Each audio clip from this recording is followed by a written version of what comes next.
suis allé te voir dans ton pop, j'ai profité pour faire un petit look. Donc, j'ai pris un jean, un haut. Et j'étais très étonné du prix de tes pièces parce que, à vrai dire, même si on a l'idée du vintage, que ça a déjà été porté, il y a des pièces neuves quand même. Oui, il y a des pièces neuves. Et en fait, moi, c'est comment je pourrais dire ça? En fait, moi, au départ, le vintage, c'est vrai que il y a des gens qui gonflent un peu les prix. Et honnêtement, il n'y a pas de prix cher ou moins cher. C'est vraiment en fonction de soi. Parce que du moment où la pièce est unique, en fait, on applique le prix qu'on veut. Parce que c'est pas une pièce que tu vas retrouver même dans un autre, même dans une autre boutique vintage. J'ai fait le choix d'appliquer ces tarifs-là déjà pour emmener les gens à consommer différemment. D'accord. Le but, c'est de faire de l'argent, bien entendu. Moi, j'ai aucun problème avec l'argent, j'ai aucun problème à parler d'argent, mais aussi que les gens fassent de bonnes affaires.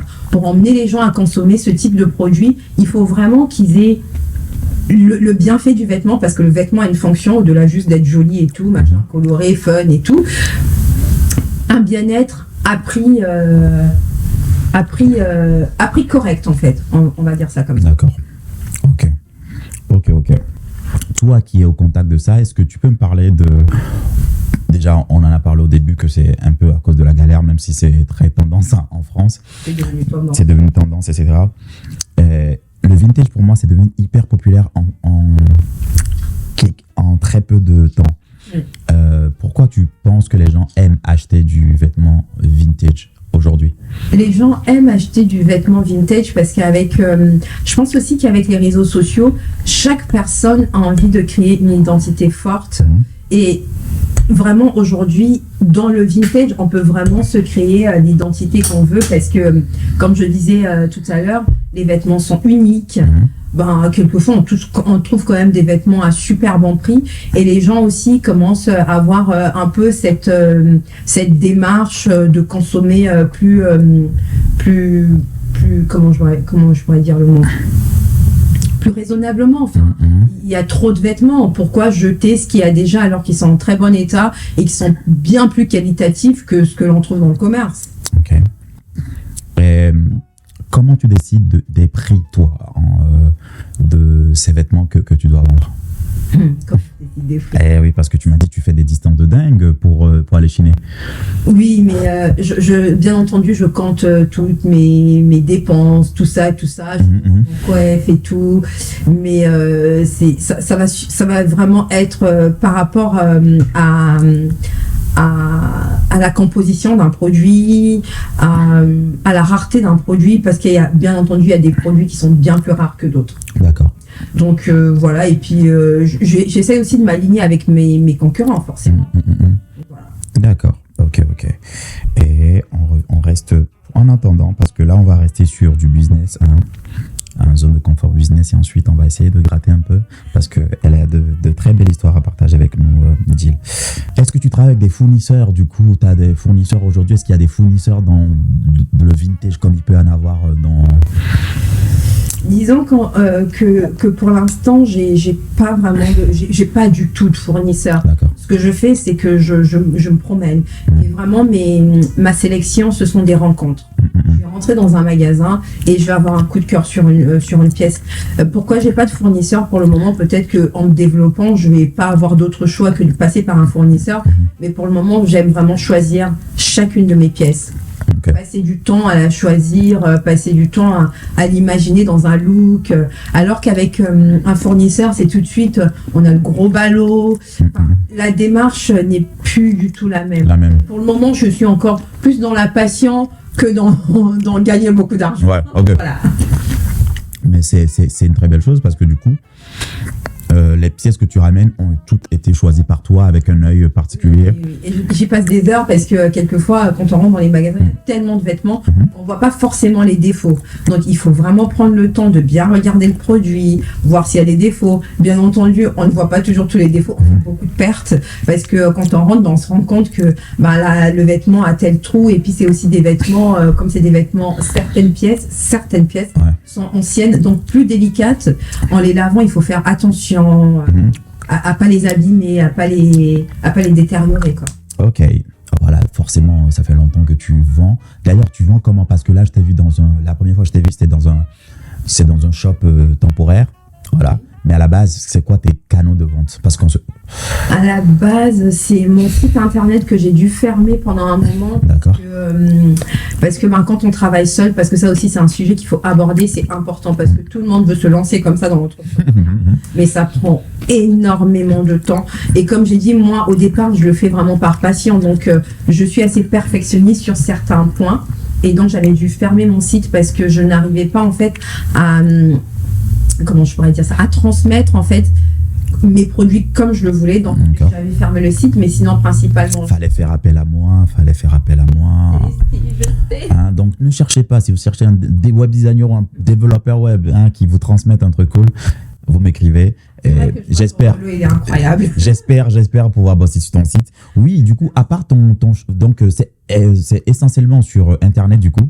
Essentiellement sur Internet, mais ce que je préfère quand même, c'est faire les pop-up. Ouais. C'est quand même ce que j'adore. Parce que là, j'ai le temps de mettre aussi mon expertise comment on dit ça? En action. En action. D'accord. Parce que de base, je suis conseillère en image. D'accord. Ok, d'accord. Donc, quand je vois un client, je peux plus facilement lui parler, le guider vers des choses qui lui plaisent. Je vois très bien. Et je suis aussi le genre de vendeuse, en fait, qui refuse de vendre certaines pièces à certaines personnes. C'est pas possible. Si. Moi, je paye. Pourquoi tu me veux?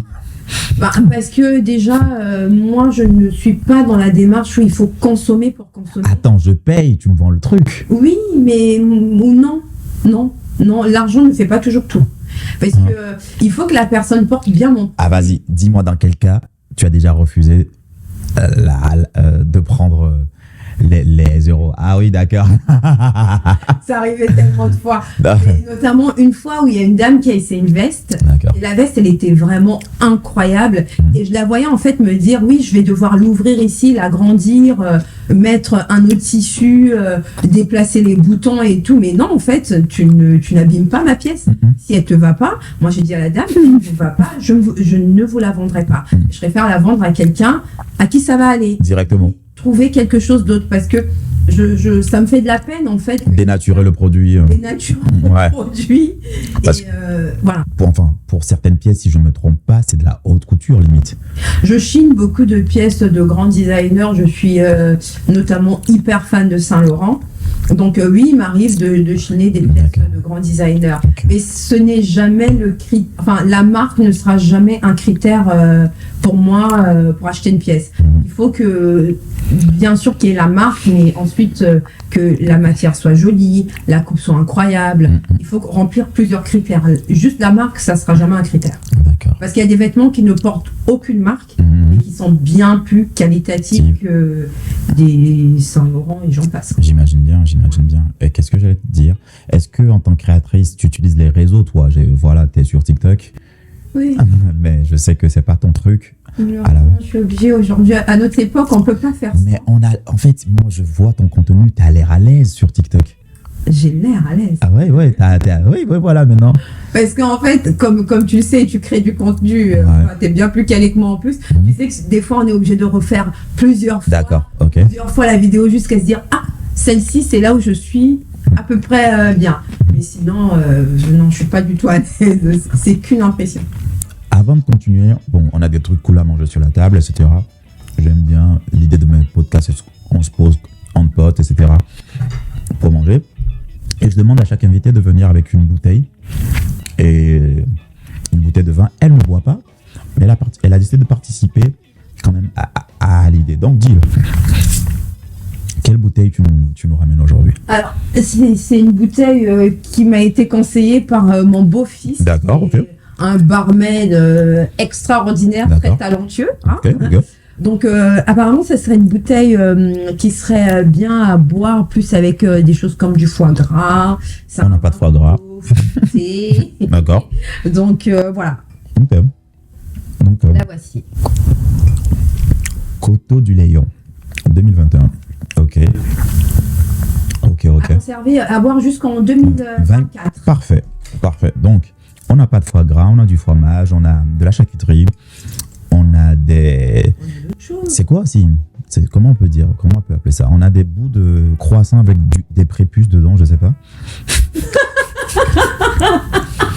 Des bouts de saucisses. Il m'en reste qu'on avec des saucisses. D'accord. Ça ressemble un peu à des croissants. Mais c'est très très bon, c'est très très très bon.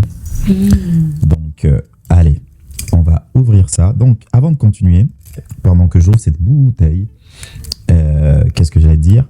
Est-ce que tu travailles du coup avec des blogueurs, des influenceurs, des créateurs de contenu pour parler ou mettre en valeur tes produits, etc. Pardon. Alors, j'ai déjà fait quelques partenariats il y a fort longtemps.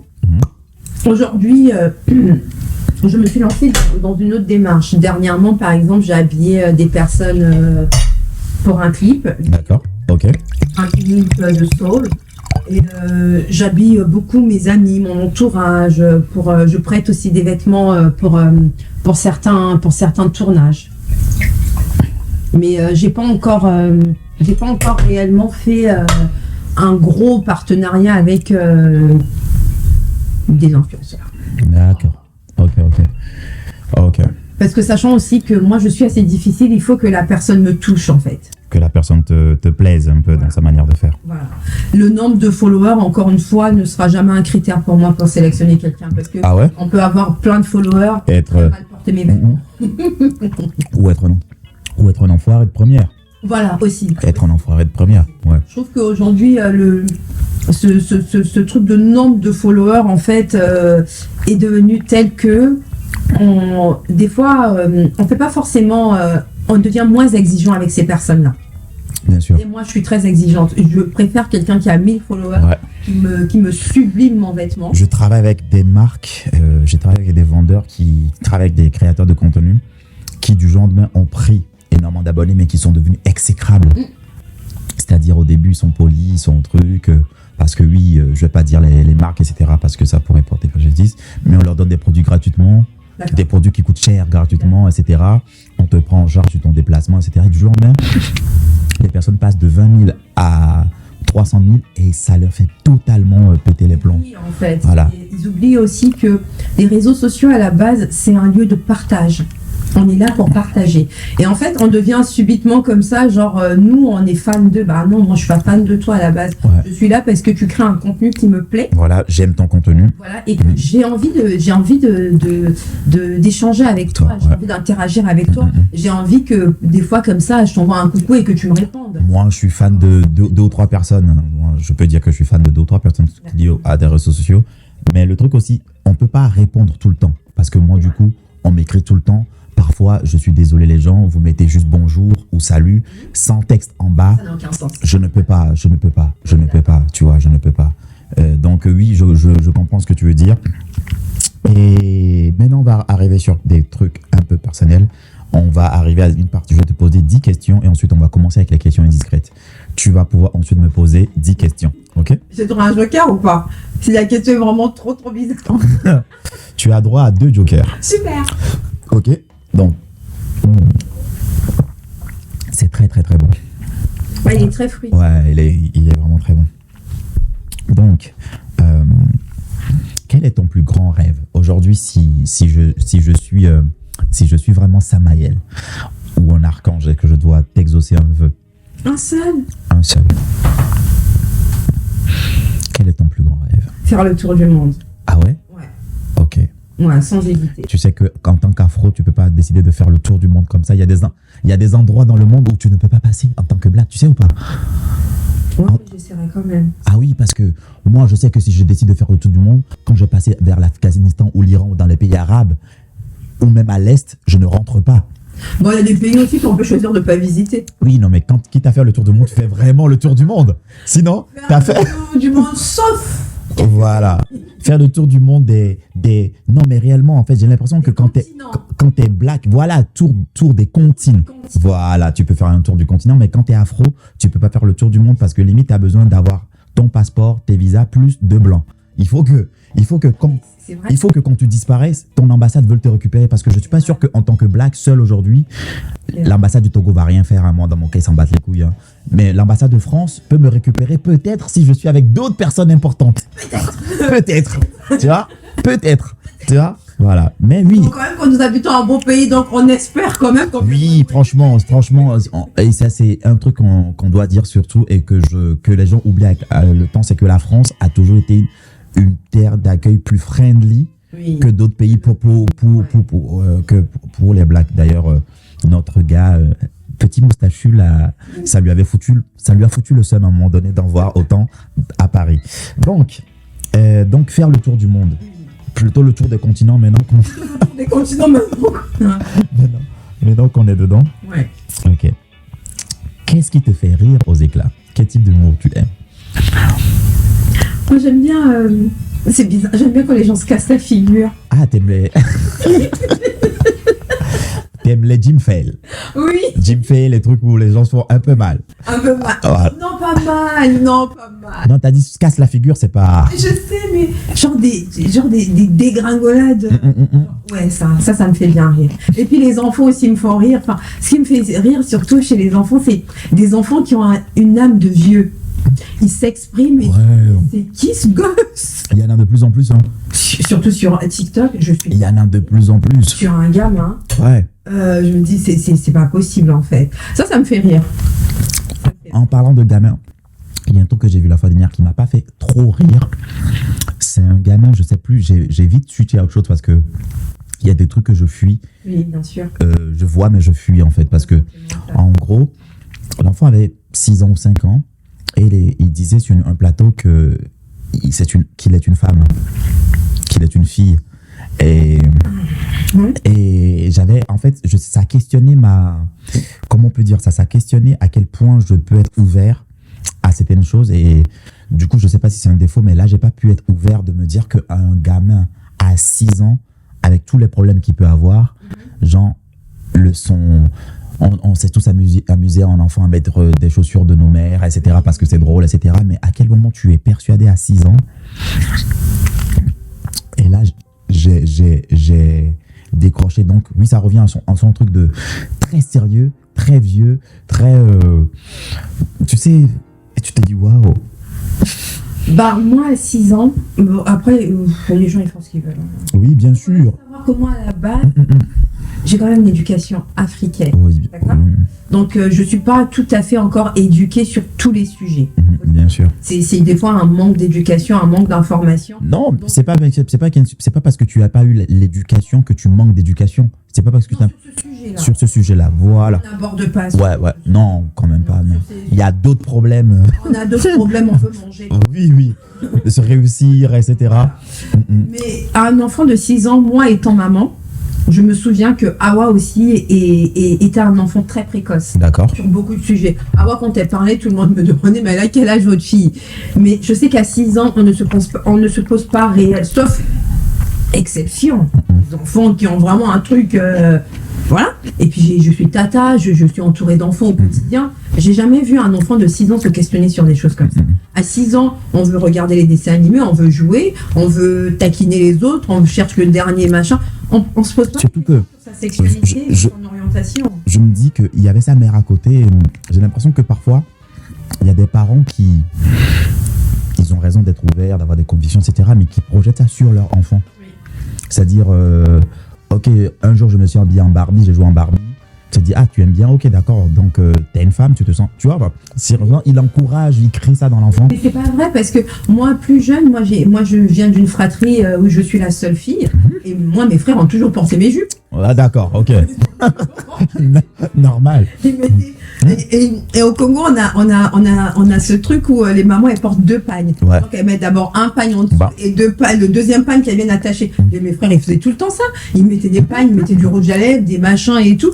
Mais à la base c'était juste pour s'amuser. Bien sûr. Ça leur a vite passé. Une fois qu'ils ont commencé à comprendre que c'était un peu bizarre, bizarre, ils ont commencé à mettre des pantalons et tout. Mais bon, chacun fait ce qu'il veut. Mais moi, je trouve quand même étrange qu'un enfant ne... C'est pas vrai. Ok. Donc, on va laisser ce sujet-là. Oui. Parce que c'est un peu touchy. Oui. Mais on en reparlera. Qu'est-ce que je voulais te dire? Tu as beaucoup voyagé ou pas? Oui. Un petit peu. Dis-moi là, j'ai besoin d'impressionner une femme. Oui. Et où est-ce que la destination à laquelle tu penses que si je l'amène là, en sachant qu'elle-même elle a déjà un peu voyagé, Ouais. La destination où je l'amène, je suis sûr que voilà, sésame, ouvre-toi, quoi. Le cœur, le fion, tout. J'ai pas encore fait, mais je pense que Zanzibar. Zanzibar. Ah ouais. Ok. Zanzibar. En Afrique, quoi. Genre faire l'Afrique, ça touche tout de suite. D'accord, ok. Comment je vais dire? Je suis plus touchée par les paysages africains. D'accord. Que d'autres. C'est un peu normal aussi. Voilà. Zanzibar, genre faire. J'avais vu à la télé une espèce de croisière comme on quittait. Je sais plus où c'était. Enfin bref, et c'était une croisière et on accostait à Zanzibar et tout. C'était extraordinaire. L'emmener faire un safari.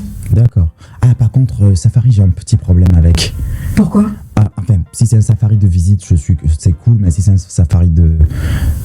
Safari, je sais pas pourquoi je le lis. Oh, d'accord, ok. Ok, de découverte, etc. Oui, ok. J'avais vu un truc justement qui était extraordinaire, c'était des chambres d'hôtes qui étaient toutes en vitre et tu dormais au milieu des animaux. C'est extraordinaire ça. Je pense. Ça, oui, ça. Il y a moyen. Il y a moyen que. Ouais. Vraiment... Ah, ça me plaît ça.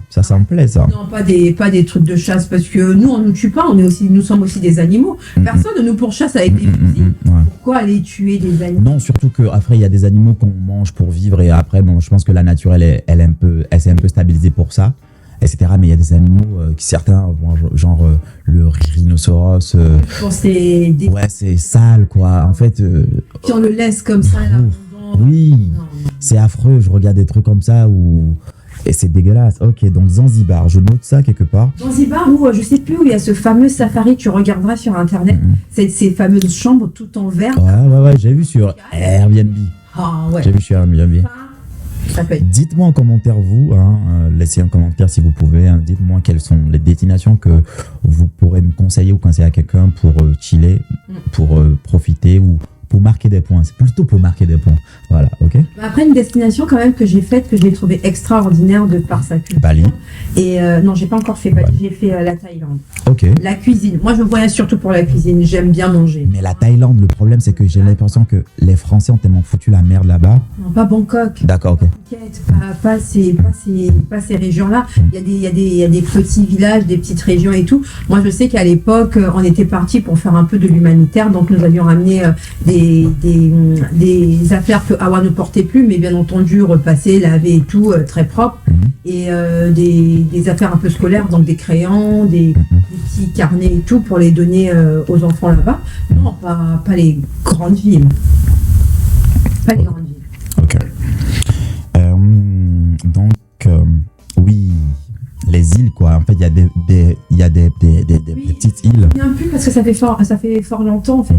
Moi, je sais que j'avais passé une nuit dans une espèce de grande forêt. Et là-bas, c'était vraiment exceptionnel. Un truc aussi, quand on est arrivé là-bas, le lendemain, on nous dit oui, on va vous faire masser et tout ça.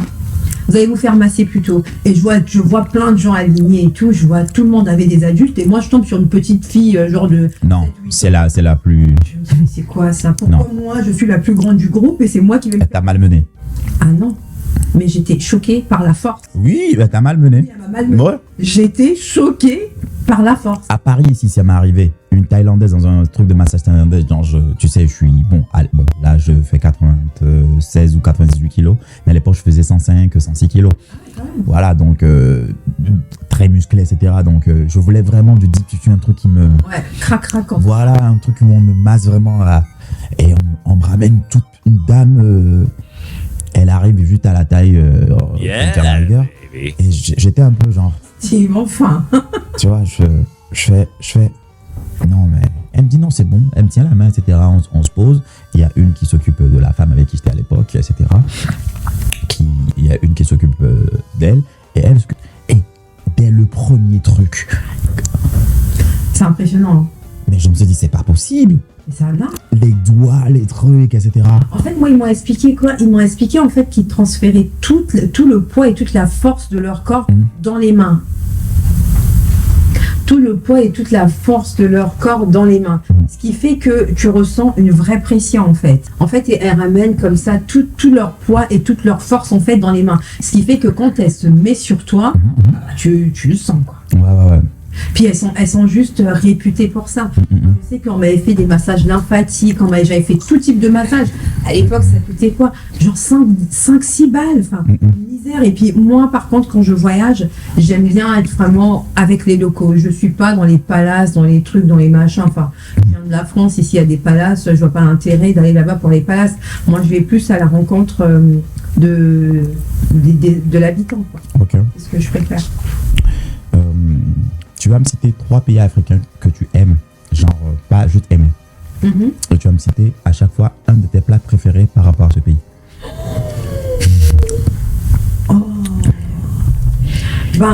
Dernièrement, j'ai fait le Cameroun. Ok. Leur cuisine, elle est exceptionnelle. Ah ouais? Et la variété. Tous les jours, matin, midi, soir, j'ai mangé un plat différent. Le Cameroun. Le Cameroun. Et cette quantité de nourriture, et je comprends même pas en fait qu'il y ait des gens qui meurent de faim là-bas. Il y a trop de nourriture. Il y en a carrément trop. C'est très vert et tout. Et ce que j'aime au Cameroun, j'aime trop de plats au Cameroun. Ça va être difficile Un plat. de choisir. J'aime bien comment ils font le poisson braisé. Le poisson braisé. Ils ont des épices qui sont propres à eux. Ils ont des épices qui sont propres à eux. Et ouais, le Cameroun. Ensuite, je l'ai jamais mangé ailleurs. Je l'ai mangé chez des Ivoiriens. Ils ont une espèce de sauce gombo qu'ils font là, qui est noire comme ça. Ah ouais? Ah, c'est terrible. Tu te rappelles du nom? Je me rappelle pas du nom. Est-ce que c'est pas le djumblé? Enfin, je sais pas. Je me souviens plus du nom. J'adore la sauce gombo. Au Togo, on fait des sauces gombo indécentes. Non mais faut vraiment que tu... Ouais, c'est indécent, du crabe, des crevettes, mais c'est vraiment des trucs... Dinguerie. Tu manges et plus tu manges et plus t'as faim. Moi j'ai un ami togolais justement qui m'en a parlé. Il me dit, toi t'aimes le gombo? Il m'a dit, mais au Togo... Le gombo du Togo, c'est une dinguerie. Faut que je goûte ça. Est-ce que tu connais une adresse justement? Oui. Restaurant 228, ça s'appelle tout simplement. Ah ouais? Ouais, restaurant 228, restaurant et le code postal du Togo. Je n'ai pas eu le temps de manger du gombo chez eux. On a commandé du gombo ou pas? Je me rappelle plus. C'est un restaurant que j'ai découvert sur Google parce que je voulais faire la promotion d'un restaurant togolais sur TikTok. Donc je suis allé commander plein de choses, du comb, c'est des trucs de boules de maïs fermenté. C'est hyper bon avec des sauce piment. C'est-à-dire, tu as une pâte comme ça, en boule, et tu n'as que du piment. D'accord. Avec des oignons. Il faut que j'aille goûter et je te taguerai. Ouais, restaurant 228, je pense. 228. Et le troisième pays africain où j'ai vraiment bien mangé, c'est le Maroc. Ah ouais? Ouais, j'adore leur tagine, c'est vraiment une dinguerie. Et moi, j'aime beaucoup le sucré salé. Leur tagine et leur couscous, il est juste exceptionnel. Il est juste exceptionnel. Donc voilà. Après, il y en a plein, mais tu m'as dit 3. Ouais, 3. Puis le Congo, c'est ma base, donc oui. C'est bon, mais j'aime. Ouais. C'est ce que j'ai apprécié dans tes choix, c'est que malgré que tu sois congolaise, tu n'as pas commencé par le Congo, c'est vers la découverte que tu es allé. Le Congo, c'est une évidence. Ouais, c'est une évidence, C'est une évidence. Très, très bien. Donc, quelle est ta plus grande peur?